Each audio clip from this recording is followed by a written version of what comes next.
C'est une Marseillaise qui monte à Paris que nous recevons aujourd'hui dans rue de la République. Bonjour Caroline Chevet. Bonjour. Vous êtes secrétaire générale de la FSU, la Fédération Syndicale Unitaire, et je suis aux côtés d'Léo Purguette, le président de la Marseillaise, pour vous recevoir. Bonjour Léo. Alors, 1er mai, manifestation également, alors fête du travail évidemment, manifestation également le 13 mai prochain. Les mobilisations vont être nombreuses. C'est devenu traditionnel. On sait encore pourquoi on manifeste à la FSU. Oui, on sait pourquoi on manifeste et les raisons sont nombreuses. Le 1er mai, vous l'avez dit, c'est cette année un 1er mai qui est particulier parce que le contexte international est évidemment celui qu'on connaît, inquiétant, avec une incidence forte à l'échelle des autres pays. L'arrivée au pouvoir de Donald Trump a des conséquences, notamment si on pense à la guerre sociale, mais aussi aux attaques contre la science, contre l'éducation. Et de ce point de vue-là, on construit ce 1er mai dans l'idée de défendre les droits sociaux, défendre la paix et contre les idées d'extrême droite qui prolifèrent sur une situation très dégradée. On va rentrer dans le détail de toutes ces revendications. Qu'est-ce qui est en tête de vos revendications, justement ? Ce sont les salaires, ce sont les conditions de travail, ce sont les retraites également, peut-être qui sont menacées ? Ce sont les services publics, à la fois du point de vue de leurs agents et du point de vue de la population qui bénéficient des services rendus. Et quand nous revendiquons des améliorations pour les agents de la fonction publique, c'est aussi toujours une manière de dire que la population a droit à un meilleur service, à plus d'égalité d'accès aux droits.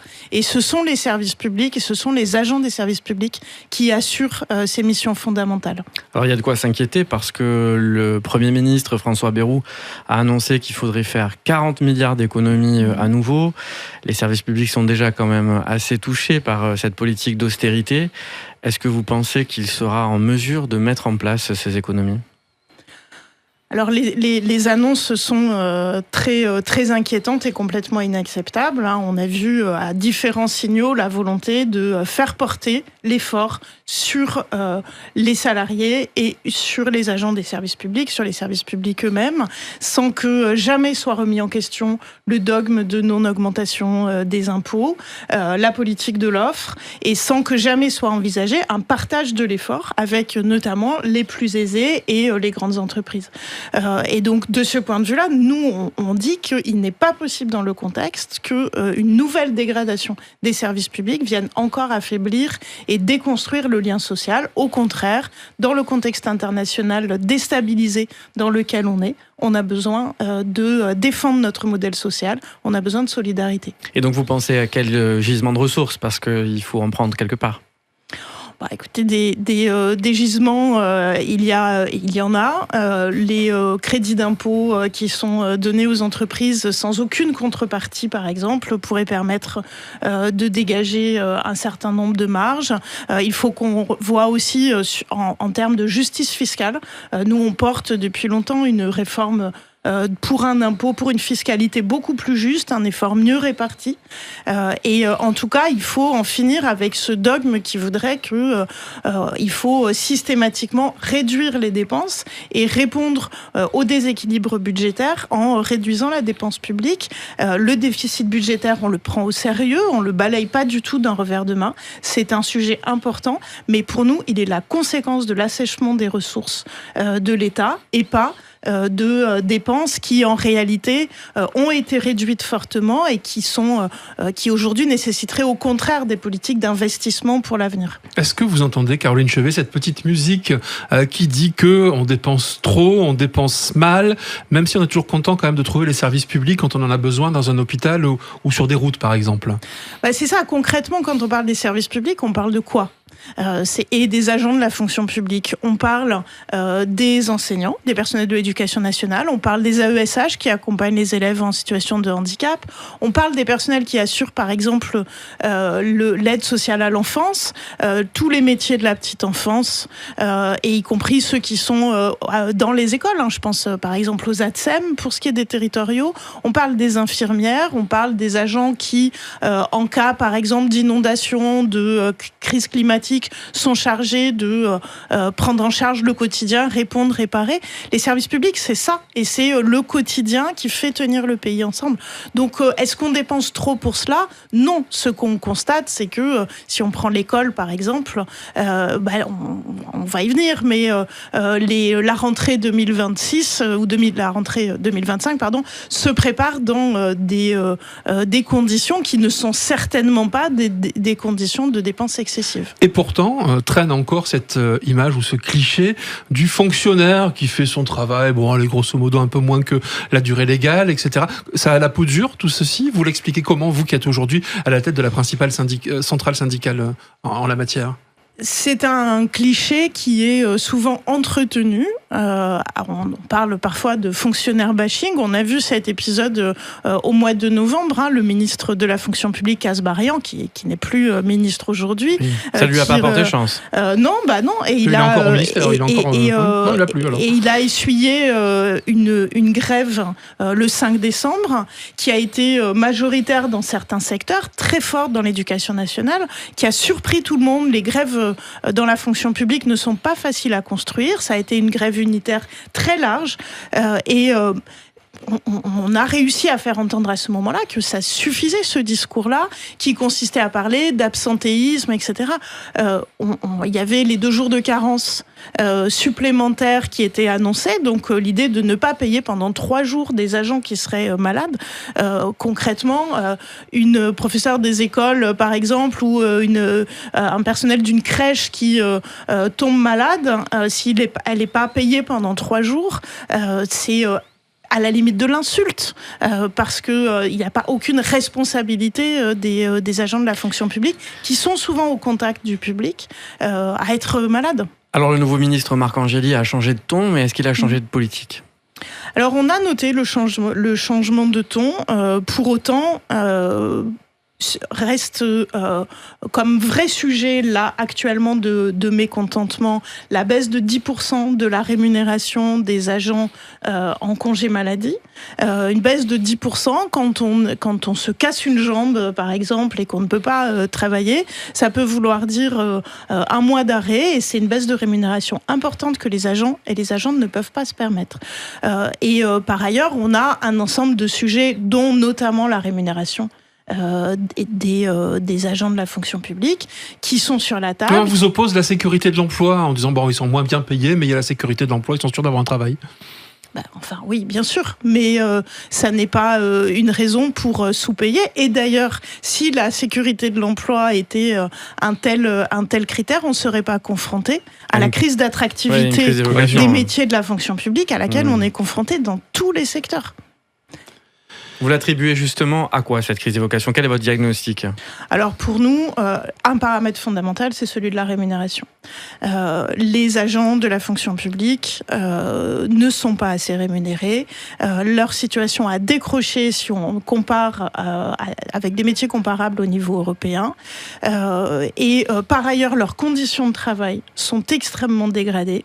Et les moyens qui leur sont alloués pour accomplir leur mission au service de la population sont tellement insuffisants que parfois ils peinent à accomplir ces missions-là. Et donc il y a aussi toute la question du sens de leur travail. Mais nous, on considère que tant qu'il n'y aura pas de réponse en matière de dégel de la valeur du point d'indice, c'est-à-dire augmentation de la valeur du point d'indice qui permet de calculer les salaires des agents de la fonction publique, tant qu'on ne reconstruira pas les carrières, on ne répondra pas à cette crise d'attractivité. Aujourd'hui, dans les années précédentes, on a eu des mesures sur les débuts de carrière. Mais quand on regarde une carrière d'un agent de la fonction publique, notamment les catégories B et C, elles sont complètement écrasées et les perspectives d'évolution sont très faibles. Et donc aujourd'hui, on voit bien que les étudiants ne se dirigent pas vers les métiers de la fonction publique, là où autrefois, c'était souvent les meilleurs d'entre eux et où la sélection était extrêmement forte. Est-ce qu'il n'y a pas une crise plus profonde dans notre société sur le sens de l'intérêt général ? Quand on écoute les usagers des services publics, ils voient très bien où est l'intérêt général. L'éducation, la santé, la prise en charge de l'enfance, de la difficulté. On voit bien la situation aujourd'hui qui nécessiterait une protection de l'enfance beaucoup plus forte. Donc il y a aujourd'hui des choix politiques qui sont faits, qui consistent à assécher les finances publiques et à venir ensuite expliquer qu'il faut encore en rabattre sur le service rendu. Alors vous savez qu'en France, on aime bien opposer les gens, les catégories dans la société. Il y a souvent cette opposition entre le public et le privé. Comment est-ce que vous la vivez, vous, en termes de... Voilà, pourquoi est-ce qu'on n'aligne pas tout le monde sur le privé? Pourquoi est-ce qu'on n'aligne pas tout le monde sur le public? À partir du moment où il y a des différences, ça ne peut créer que de la confusion. Alors c'est pas si simple, parce que parfois des règles différentes permettent d'assurer de l'égalité. Et ça peut sembler contre-intuitif, mais en réalité, quand on regarde par exemple les retraites, la situation des agents du public et celle des salariés du privé n'est pas fondamentalement différente. Et pourtant, les règles sont différentes. Mais c'est justement parce qu'on applique d'autres règles qu'on se retrouve avec un taux de remplacement au moment du passage à la retraite qui, peu ou prou, est équivalent. Et il n'y a pas de véritable inégalité entre le public et le privé. Alors justement, vous étiez à la table de François Bayrou pour cette... comment vous qualifierez ça, ce colloque sur les retraites, ce grand raout, ce conclave, voilà, ce conclave, c'est comme ça. Cette saison, le pape est pas très loin. On n'a pas vu de fumée blanche. Alors, oui, vous n'avez pas quitté la table des négociations, vous en tout cas.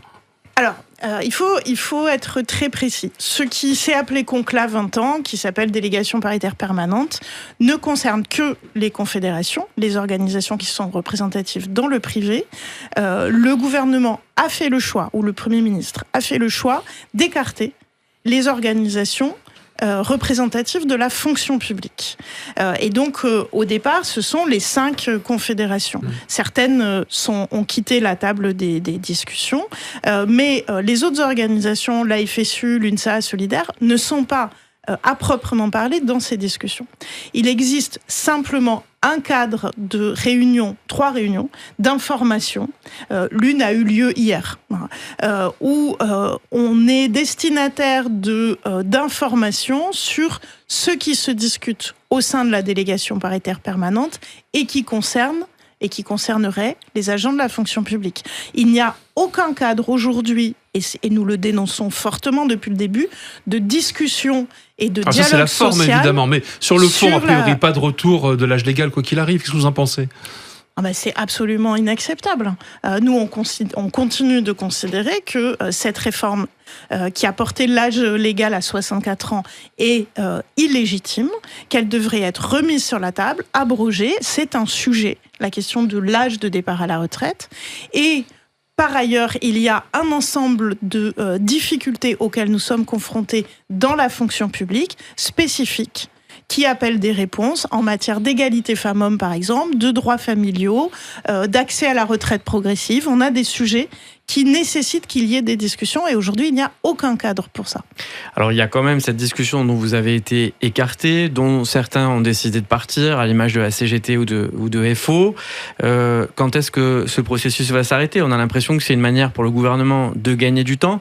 Quel est le calendrier pour vous où il faut rediscuter, pas rediscuter, mais trancher sur cette question de l'âge légal, quitte à engager un nouveau mouvement social ?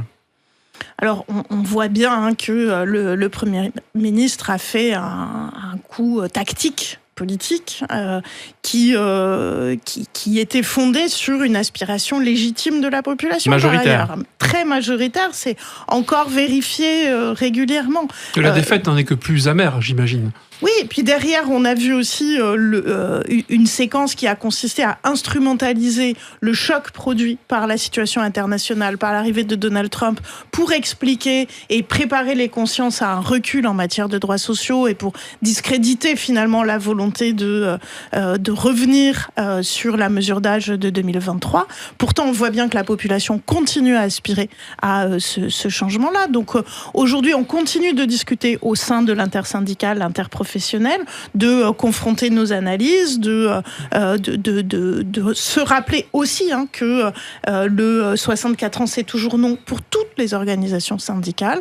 Pour autant, c'est vrai qu'on est confronté à une période où les stratégies ne sont pas les mêmes au sein de l'intersyndicale interprofessionnelle. Et nous, on considère en tout cas à la FSU, avec un certain nombre d'autres organisations, qu'il est nécessaire de porter ce sujet, revenir, reconstruire des mobilisations.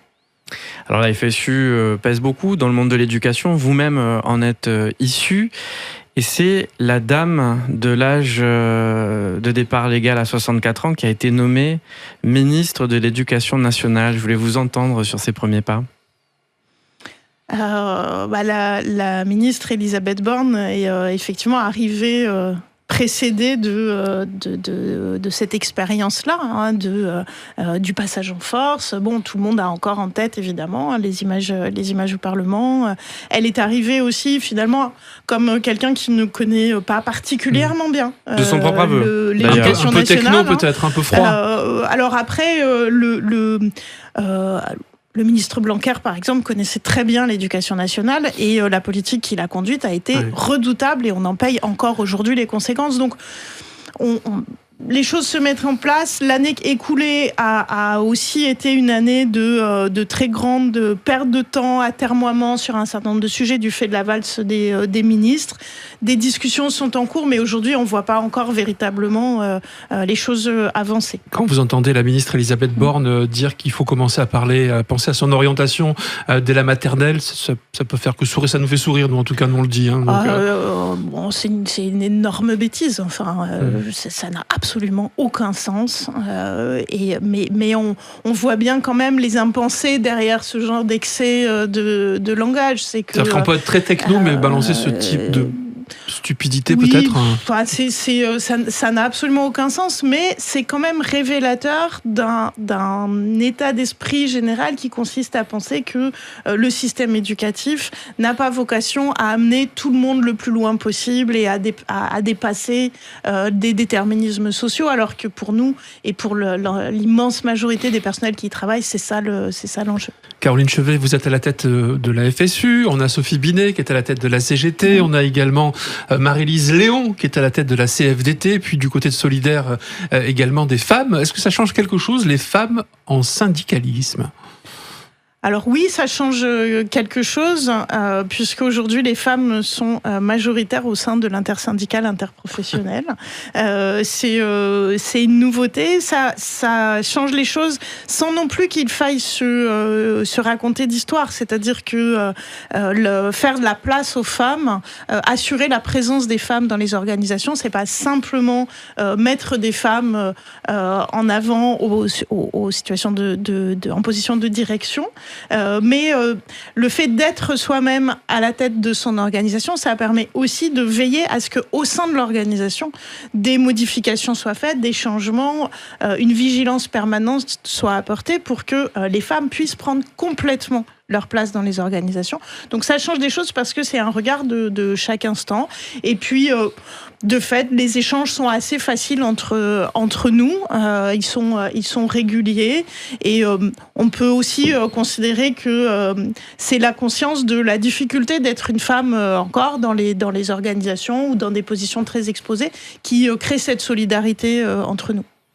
L'égalité homme-femme, c'est évidemment un combat très large. C'est un combat qui se mène sur le plan salarial, notamment. Est-ce que vous pensez que l'accent va être mis de ce fait-là aussi sur cette bataille ? Alors c'est un combat fondamental, ça a longtemps été un combat un peu périphérique dans les organisations syndicales, ça ne l'est plus et c'est très bien, c'est absolument indispensable. On voit au contraire que quand on chausse les lunettes de genre, quand on chausse les lunettes égalité femmes-hommes et qu'on regarde la situation faite au travail, on voit bien des marges de progression extrêmement fortes et qui peuvent concerner tout le monde. Typiquement, dans la fonction publique, on y viendra si on parle de la journée de mobilisation du 13 mai, mais typiquement dans la fonction publique, on est confronté à des métiers qui sont des métiers très féminisés et qui sont souvent des métiers plus mal payés, un niveau de formation et un niveau de responsabilité sociale et de difficulté égal, plus mal payés que les métiers très masculins, avec beaucoup plus de temps partiel imposé, généralement des conditions de travail difficiles. Et donc, quand on regarde cela, on voit bien qu'il y a vraiment des marges de progression extrêmement importantes en la matière. Caroline Chevet, dernière question. 1er mai, 13 mai, on voit que les raisons peut-être de se mobiliser, en tout cas de votre point de vue, sont importantes. Et pourtant, on n'est pas sûr qu'il y aura du monde dans la rue. On n'est jamais sûr qu'il y aura du monde dans la rue. Il n'y a jamais eu de bouton magique qui permette de déclencher des mobilisations. Ça se construit, ça se travaille. Il faut que notre responsabilité à nous, c'est de rencontrer les aspirations et les capacités de mobilisation des personnels auxquels on s'adresse et de la population. Dans la dernière période, on a quand même vu que le 8 mars a été une très bonne surprise par sa force, par l'implication de la société, avec des éléments de revendications aussi syndicaux du monde du travail, pas seulement relevant de la société. Donc pour nous, ça a été un point d'appui fort. Le 22 mars aussi, les mobilisations contre le racisme ont été réussies. Nous, on considère que la disponibilité existe et en tout cas, on construit avec la volonté de redonner du rapport de force, véritablement, pour les agents de la fonction publique, pour les services publics et plus largement pour la population. Merci à vous, Caroline Chevet, secrétaire générale de la FSU, d'avoir été notre invitée dans Rue de la République. Merci également à Léo Purguette de la Marseillaise, le président, le directeur éditorial. À la semaine prochaine pour une toute autre émission. Merci.